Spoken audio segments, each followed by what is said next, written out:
கதை நேரம். கௌதம புத்தர் கதைகள். சீப்பு வியாபாரி. சீன நாட்டுல ஜாங்ஜியா கோஷு அப்படின்னு ஒரு நகரம் இருக்கு. இந்த நகரத்துல பல வருஷத்துக்கு முன்னாடி வியாபாரி ஒருத்தர் வாழ்ந்துட்டு வந்தாரு. அவரோ விதவிதமா சீப்பு செஞ்சு விக்கிற தொழில செஞ்சுக்கிட்டு வந்தாரு. இந்த வியாபாரிக்கு 3 மகன்கள் இருந்தாங்க. அவங்களும் இந்த வியாபாரத்தை அவங்க அப்பா கூட சேர்ந்து நல்லபடியா கவனிச்சுட்டு வந்தாங்க. இப்படியே சில வருஷங்கள் ஆச்சு. அதுக்கப்புறமா இந்த வியாபாரிக்கும் கொஞ்சம் வயசாகிக்கிட்டே வந்துச்சு. அதனால இந்த வியாபாரியோ ஆஹா ஓமன் சங் ஷைபியன்லா அப்படின்னு தன்னோட தாய்மொழியான சீன மொழியிலேயே நினைச்சுக்கிட்டாரு. அதாவது ஆஹா நமக்கு வயசாகிக்கிட்டே வருது, நம்ம இந்த தொழில நம்ம 3 பசங்கள்ல யாரு நல்ல சிறப்பாக நடத்துறாங்களோ அவங்க கிட்டயே ஒப்படைக்கலாம் அப்படின்னு முடிவு பண்ணாரு. இப்படி தான் முடிவு பண்ணதுக்கு அடுத்த நாளே தன்னோட 3 மகன்களையும் கூப்பிட்டு ஒரு தேர்வு வச்சாரு. அதாவது இந்த 3 பசங்க கிட்டையும் ஆளுக்கு 1000 சீப்புகள் கொடுத்தாரு. அது கொடுத்ததும் இந்த பாருங்க, நீங்க 3 பேரும் 3 மடத்துக்கு போங்க.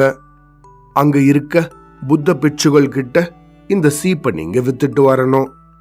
உங்க 3 பேர்ல யார் அதிகமான சீப்புகளை விற்கிறீங்களோ அவங்க கிட்ட இந்த சீப்பு தொழில நான் ஒப்படைக்க போறேன் அப்படின்னு தன்னோட இந்த முடிவை சொன்னாரு.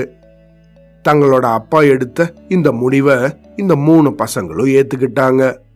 அதை ஏத்துக்கிட்டாலும் இந்த 3 பேருக்கும் ஒரே குழப்பம். ஆஹா இது என்னது, இது புத்த பிட்சுகள் கிட்ட போய் சீப்புகள் விற்கணுமா, அதுவும் 1000 சீப்புகளையா? என்ன பண்ண போறோம்? புத்த பிட்சுகளோட தலையில தான் எப்பயும் முடியே இருக்காதே, அவங்க மொட்டை தலையோட தானே இருப்பாங்க, அவங்க கிட்ட போய் எப்படி சீப்பு விற்கிறது அப்படின்னு இந்த 3 பசங்களும் குழம்பி போயிருந்தாங்க.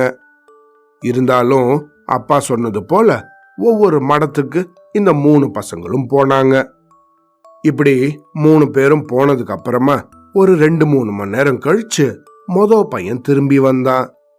திரும்பி வந்ததும் அவங்க அப்பா அவனை பார்த்து, என்னப்பா இவ்வளோ சீக்கிரம் வந்துட்டியே, எத்தனை சீப்பு வித்த அப்படின்னு கேட்டாரு. அதுக்கு இந்த பையனும், அப்பா நானு 3 சீப்பு வித்தேன் அப்படின்னு சொன்னான். என்னன்னு சொல்லி வித்த அப்படின்னு கேட்டாரு.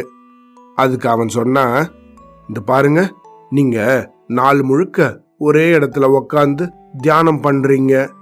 சில சமயங்கள்ல உங்களை கொசு கடிக்கிறதுக்கும் வாய்ப்பு இருக்கு, உங்களுக்கு முதுக சொரியணும்னு கூட தோணலாம். அதனால இந்த சீப்பு உங்களுக்கு அதுக்கு உதவியா இருக்கும் அப்படின்னு சொன்னேன் அப்படின்னு தன்னோட அப்பா கிட்ட சொன்னான். இப்படி இவன் பேசி முடிச்சதும் இன்னொரு 2 மணி நேரம் கழிச்சு 2வது பையன் திரும்பி வந்தான். அப்படி அவன் வந்ததும் அவனை பார்த்தும் இவர் கேட்டாரு, நீ எத்தனை சீப்பு வித்த, என்னன்னு சொல்லி வித்த அப்படின்னு கேட்டாரு. அதுக்கு அவனும், அப்பா என்னால ஒரு 40 சீப்பு விற்க முடிஞ்சிச்சு அப்படின்னு சொன்னான். அப்படி சொல்லிட்டு, அதாவது அந்த மடத்துக்கு நிறைய பார்வையாளர்கள் வரத நான் பார்த்தேன், அவங்களுக்கு உபயோகமா இருக்கும், நீங்க இந்த சீப்பு வாங்கி உங்க வாச பக்கத்துல வையுங்க அப்படின்னு சொல்லி அந்த புத்த பிட்சுகள் கிட்ட இந்த 40 சீப்பை வித்தேன் அப்படின்னு சொன்னான். இதுக்கு கொஞ்ச நேரம் கழிச்சு இந்த 3வது பையன் திரும்பி வந்தான்.